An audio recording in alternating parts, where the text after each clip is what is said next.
Salut cher passionné d'IA, aujourd'hui j'ai quelque chose pour toi qui va te faire exploser le cerveau. Un ordinateur qui fonctionne avec de vraies cellules cérébrales humaines. Oui, tu as bien entendu, ce n'est pas un rêve de science-fiction, mais la réalité. Les gens de Cortical Labs, une entreprise australienne spécialisée dans l'IA biologique, ont développé le CL1, c'est une puce qui combine des neurones vivants avec du silicium. Et elle est plus rapide, plus intelligente et plus économe en énergie que tout ce que tu as vu jusqu'à présent. Imagine. Un ordinateur qui apprend comme ton cerveau, mais cultivé dans une boîte de laboratoire. Je t'emmène aujourd'hui dans un voyage. Je te montre d'abord ce qui est déjà possible. Puis, nous rêverons ensemble de l'avenir. Mais ne t'inquiète pas, je garde les faits et les spéculations bien séparés pour que tu ne perdes pas le fil. Alors attache ta ceinture, ça va être dingue. Commençons par ce qui est déjà réel. Le CL1 n'est pas une puce normale, elle contient de vrais neurones cultivés à partir de cellules souches humaines. Les cellules proviennent soit de donneurs adultes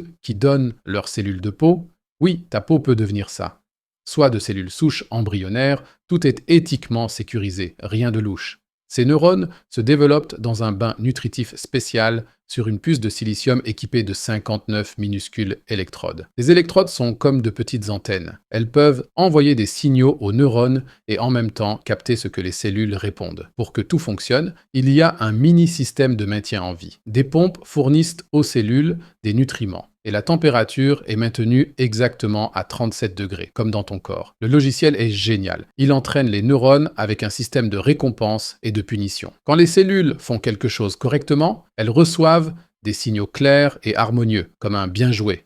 Quand elles se plantent, c'est le chaos, c'est-à-dire des signaux aléatoires et confus. C'est ainsi qu'elles apprennent par essai et erreur, exactement comme nous quand nous essayons quelque chose de nouveau, comme faire du vélo ou un jeu vidéo. Une version antérieure, le Dish Brain, jouait déjà à Pong.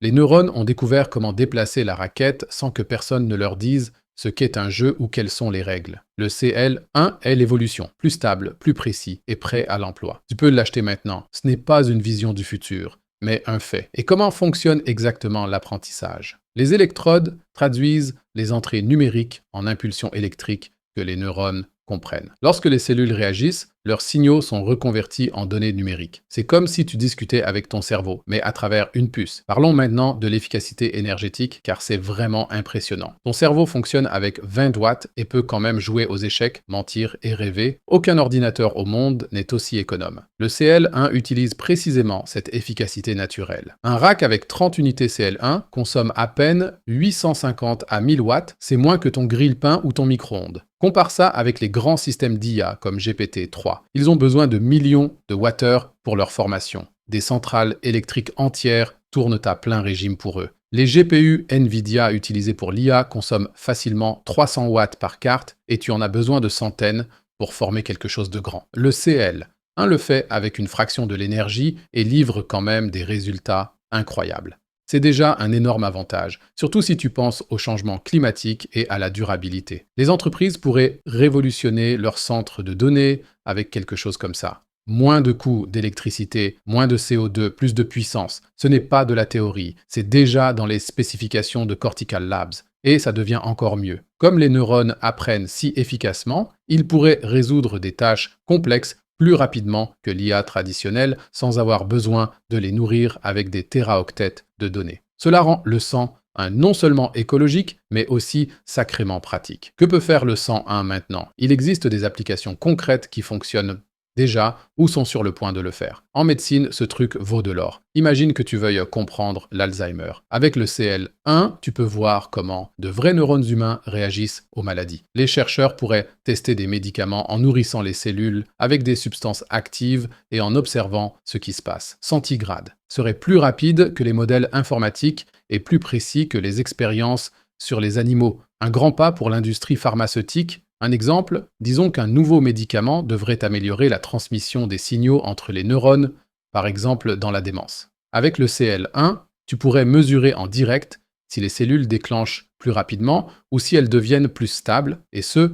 en semaines au lieu d'années. Ou pense à l'épilepsie. Les chercheurs pourraient tester comment les neurones réagissent aux crises et quels médicaments les calment. En robotique, le CL1 est aussi un changement de donne. Les robots avec l'intelligence artificielle normale ont besoin d'énormes quantités de données et d'énergie pour s'adapter. Avec le CL1, ils pourraient apprendre comme les humains, de manière flexible, intuitive, avec une énergie minimale. Imagine un robot qui travaille dans une usine et qui doit soudainement faire face à un nouvel outil. Le CL, pourrait l'apprendre simplement en essayant sans que tu aies besoin de le reprogrammer. Ou un robot domestique qui remarque comment tu aimes ton café et s'adapte sans que tu aies à lui écrire un manuel. Cortical Labs propose même du Wetware as a Service. Tu peux utiliser le CL1 via le cloud sans le posséder. C'est déjà en planification et à partir de juin 2025, il sera livré pour 35 000 $.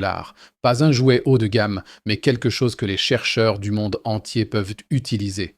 Mais maintenant vient le hic, l'éthique, le CL, utilise des cellules humaines. Ce truc est-il vivant? Cortical Labs dit « Non, ce ne sont que 100 000 neurones. Ton cerveau en a 86 milliards. Pas de conscience, juste un outil. » Mais tous ne sont pas convaincus. Une étude de Cell a montré que les réseaux neuronaux in vitro montrent parfois des modèles inattendus. Certains chercheurs disent que cela pourrait être une sentience primitive, c'est-à-dire une sorte de conscience rudimentaire. D'autres balayent l'idée. C'est comme dire qu'une calculatrice pense. La vérité, personne ne le sait exactement, car nous ne pouvons même pas définir où commence la conscience. Ce que nous savons déjà. Cortical Labs travaille avec des éthiciens pour clarifier cela. Ils veulent s'assurer qu'aucune limite n'est franchie. Mais le débat fait rage.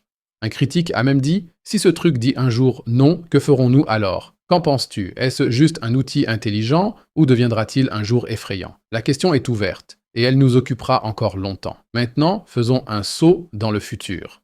Ce n'est plus réel, mais de la spéculation. Imagine que le CL1 devienne standard. Des robots partout fonctionnent avec des puces biologiques, apprennent comme des humains et ont à peine besoin d'électricité. En médecine, tu pourrais cultiver des neurones à partir de tes propres cellules. Ton médecin teste des médicaments sur ton CL1 personnel avant de te les donner. Des maladies comme Parkinson pourraient être guéries comme ça parce que nous savons exactement comment tes neurones fonctionnent et comment les réparer. Les ordinateurs deviendraient si efficaces qu'ils entreraient dans chaque maison. Plus de consommation énergétique énorme, mais des systèmes intelligents partout qui s'adaptent d'eux-mêmes. Mais il y a aussi des zones d'ombre. Si les machines apprennent comme nous, qu'est-ce que cela signifie pour les emplois? Les robots deviendront-ils un jour créatifs et nous remplaceront-ils, par exemple, en faisant de l'art ou en écrivant des histoires? Et comment empêchons-nous qu'une telle technologie soit abusée pour la surveillance ou des armes autonomes qui décident elles-mêmes qui attaquer?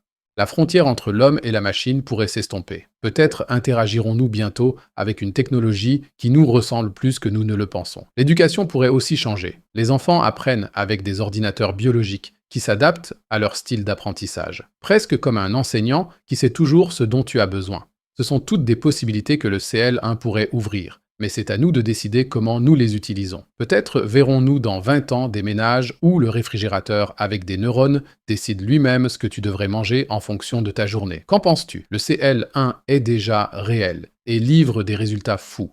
Apprentissage plus rapide, à peine d'énergie, application en médecine et en robotique. Mais les visions du futur rendent tout cela vraiment excitant, ou peut-être effrayant. Écris-moi dans les commentaires. Est-ce le futur que tu souhaites? Ou plutôt un cauchemar? Je veux entendre ton avis. Si tu as aimé cette mise à jour, laisse un like et abonne-toi à la chaîne. Et si tu actives la cloche, tu seras même informé quand nous téléchargeons une nouvelle vidéo. J'espère te voir la prochaine fois. D'ici là, reste authentique.